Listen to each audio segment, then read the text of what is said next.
বাংলাদেশের আকাশ প্রতিরক্ষা ব্যবস্থায় যুগান্তকারী পরিবর্তন আসতে চলেছে। আঞ্চলিক নিরাপত্তা, আধুনিক যুদ্ধ সক্ষমতা এবং সার্বভৌম আকাশসীমা রক্ষায় নতুন এক দিগন্তে প্রবেশ করতে চলেছে বাংলাদেশ। গত ১৩ই মে একটি গুরুত্বপূর্ণ সামরিক প্রতিনিধি দল চীনের প্রতিরক্ষা প্রযুক্তি নির্মাতা সংস্থা ভ্যানগার্ড কোম্পানি লিমিটেডের সাথে বৈঠকে বসে। আলোচনার কেন্দ্রবিন্দুতে ছিল অত্যাধুনিক HQ-17AE, FK-3, QW-18A এবং JSG রাডার সিস্টেম। এই প্রতিনিধি দলের নেতৃত্ব দিয়েছেন বাংলাদেশ সেনাবাহিনীর master general major general Abu Bakar Siddique খান।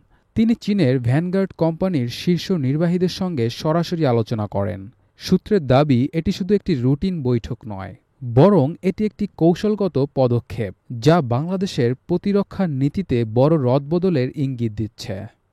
এই সিস্টেমটি রাশিয়ার টর M1 ডিজাইনের উপর ভিত্তি করে নির্মিত, যা অত্যাধুনিক মোবাইল আকাশ প্রতিরক্ষা সমাধান। এটি একাধিক লক্ষ্যবস্তু একসঙ্গে ধ্বংসে সক্ষম, বিশেষ করে ড্রোন, যুদ্ধবিমান, হেলিকপ্টার ও ক্রুজ মিসাইলের বিরুদ্ধে কার্যকর।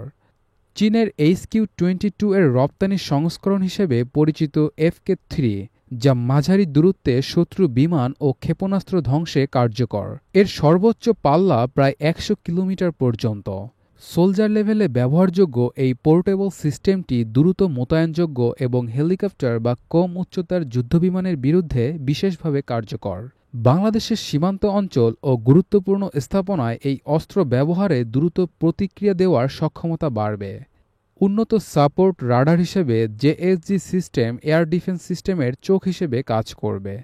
এটি স্বয়ংক্রিয়ভাবে শত্রুর গতিবিধি শনাক্ত করে প্রতিরক্ষা ব্যবস্থা চালু করতে সাহায্য করে। বাংলাদেশ একদিকে যেমন টেকসই উন্নয়ন এবং বৈশ্বিক বাণিজ্যে অংশ নিচ্ছে, তেমনি আঞ্চলিক প্রতিযোগিতার কেন্দ্রে চলে আসছে। বঙ্গোপসাগর ঘিরে যে ভূরাজনৈতিক চাপ তৈরি হয়েছে, তাতে আকাশসীমার নিরাপত্তা এখন একান্ত জরুরি।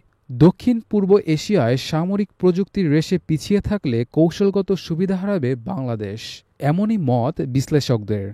বাংলাদেশ বহু বছর ধরেই চীনের সঙ্গে প্রতিরক্ষা খাতে ঘনিষ্ঠ সহযোগিতা রক্ষা করে আসছে।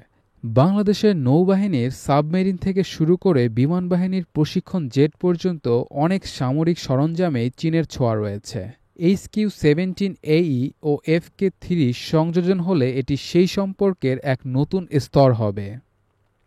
প্রতিরক্ষা বিশ্লেষক বলেন, বাংলাদেশ এখন আর নিরপেক্ষ পর্যবেক্ষক নয়। আঞ্চলিক কৌশলগত বাস্তবতা অনুযায়ী আমাদেরও নিজেদের সুরক্ষা বলয় গড়ে তুলতে হবে। এই ধরনের SAM সিস্টেম সংযোজন আমাদের আকাশ প্রতিরক্ষায় গেম চেঞ্জার হতে পারে।